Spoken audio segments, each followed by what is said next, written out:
Hi friends, ఎలా ఉన్నారు? ఈ వీడియోలో నేను మీకు ఎవరైతే రైతు భరోసా కోసం అప్లికేషన్ చేసుకోవాలనుకుంటున్నారో, ఎలా అప్లికేషన్ చేసుకోవాలో దానికి సంబంధించిన కంప్లీట్ డీటెయిల్స్ అయితే ఈ వీడియోలో అయితే చెప్పబోతున్నాను. ఫ్రెండ్స్, మీ వీడియో నచ్చితే డెఫినెట్గా లైక్ చేయండి. ఇంకా ఎవరికైనా ఏమైనా డౌట్స్ ఉంటే కింద కామెంట్ చేయండి. దానికి సంబంధించిన వీడియోస్ అయితే నేను చేయడానికి అయితే ట్రై చేస్తాను.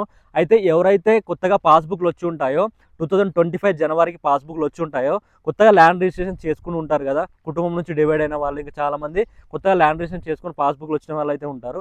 సో ఇది ఎలా అప్లికేషన్ చేసుకోవాలంటే, దీనికి సంబంధించిన ఒక అప్లికేషన్ ఫామ్ అయితే ఫిల్ చేయాల్సి ఉంటుంది. ఈ అప్లికేషన్ ఫామ్ ఫిల్ చేసి దానికి సంబంధించిన ఏవైతే డాక్యుమెంట్స్ ఉంటాయో దానికి అటాచ్ చేయాల్సి ఉంటుంది. ఇది ఎలానో నేను మీకు క్లియర్గా అయితే చెప్తాను. ఇక్కడ ఫస్ట్ మీరు ఒక అప్లికేషన్ ఫామ్ అయితే ఫిల్ చేయాలి. ఈ అప్లికేషన్ ఫామ్ అనేది చాలా సింపుల్గా ఉంది. ఇక్కడ జిల్లా, అలాగే మండలం, గ్రామం అయితే రాయాలి. తర్వాత రైతు పేరు, తండ్రి లేదా భర్త పేరు, Aadhaar card number, PPB number అయితే ఉంటుంది. సో పట్టా పాస్బుక్ నెంబర్ ఉంటుంది కదా, ఆ నెంబర్ని రాయండి. తర్వాత మొబైల్ నెంబర్ ఏదైతే ఉంటుందో మొబైల్ నెంబర్ రాయండి. తర్వాత బ్యాంక్ పేరు రాయండి. తర్వాత బ్రాంచ్ నేమ్ అడుగుతుంది. నెక్స్ట్ బ్యాంక్ ఖాతా నెంబర్ రాయండి. రాసిన తర్వాత ఐఎఫ్సి కోడ్ని కూడా ఇక్కడ రాసేసేయండి. రాసిన తర్వాత రైతు సంతకం చేయాలి. ఇక్కడ చేసిన తర్వాత దీనికి సంబంధించి కొన్ని డాక్యుమెంట్స్ అయితే యాడ్ చేయాలని చెప్పాను కదా, అది పట్టా పాస్బుక్ కాపీ జిరాక్స్ ఏదైతే ఉంటుందో దాన్ని యాడ్ చేయండి. దాంతోపాటు ఆధార్ కార్డ్ జిరాక్స్ ఏదైతే ఉంటుందో ఆధార్ కార్డ్ జిరాక్స్ని యాడ్ చేయండి. నెక్స్ట్ బ్యాంక్ సేవింగ్ ఖాతా అకౌంట్ నెంబర్ ఉంటుంది కదా, దాని జిరాక్స్ కాపీ కూడా యాడ్ చేయండి. ఇవన్నీ యాడ్ చేసిన తర్వాత మీరు క్లియర్గా చూసుకున్న తర్వాత మీ దగ్గరలో ఎవరైతే విలేజ్కి సంబంధించి ఏఈఓస్ ఉంటారు కదా, అగ్రికల్చర్ ఎక్స్టెన్షన్ ఆఫీసర్స్ అయితే ఉంటారు, ఇవన్నీ తీసుకెళ్ళి వాళ్ళకైతే మీరు సబ్మిట్ చేయాల్సి ఉంటుంది. వాళ్ళు దీన్ని వెరిఫికేషన్ చేసి మళ్ళీ వాళ్ళ లాగిన్లోనైతే దీన్ని అప్లై చేయడం జరుగుతుంది. అప్లికేషన్ చేసిన తర్వాత వస్తే ఈ విడుదలలో అయితే మీకు రైతు భరోసా అయితే రావడం జరుగుతుంది.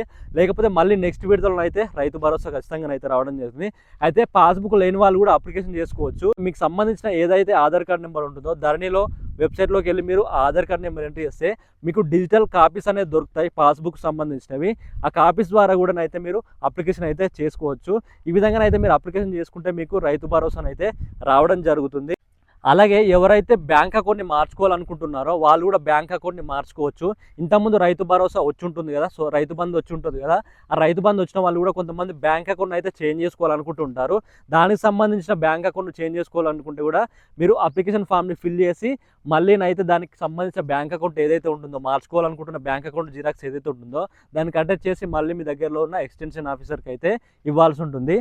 ఈ విధంగానైతే ఈ కంప్లీట్ ప్రాసెస్ అనేది మీరు చేసుకోవచ్చు. దీనికి సంబంధించి ఆన్లైన్లో ఎలాంటి అప్లికేషన్ చేసుకోవడానికి ఛాన్స్ లేదు. అలాగే మీ సేవలో కూడా చేసుకోవడానికి అయితే ఛాన్స్ లేదు. ఇది డైరెక్ట్ ఏఈఓల ద్వారానైతే అప్లికేషన్ అయితే చేసుకోవాలి. ఒకవేళ మీకు ఏఈఓలు తెలియకపోతే తెలుసుకొని ఈ డీటెయిల్స్ అయితే వాళ్ళకి సబ్మిట్ చేయండి. మీకు దగ్గరలో ఉన్న ఏఈఓలు ఎవరైతే ఉంటారో ఈ డీటెయిల్స్ అన్ని వాళ్ళకి సబ్మిట్ చేస్తే వాళ్ళైతే వెరిఫికేషన్ చేసి మీకు అయితే రైతు భరోసాను అయితే అప్లికేషన్ చేయడం జరుగుతుంది. ఇది మొత్తానికి వీడియో అయితే మీకు వీడియో యూస్ఫుల్ అనిపిస్తే తెలియని వాళ్ళు కూడా ఇన్ఫర్మేషన్ షేర్ చేయండి. మీకు వీడియో నచ్చితే డెఫినెట్గా లైక్ చేసి ఛానల్ని సబ్స్క్రైబ్ చేసుకొని ఫాలో అవ్వండి. Okay friends, thank you for watching this video.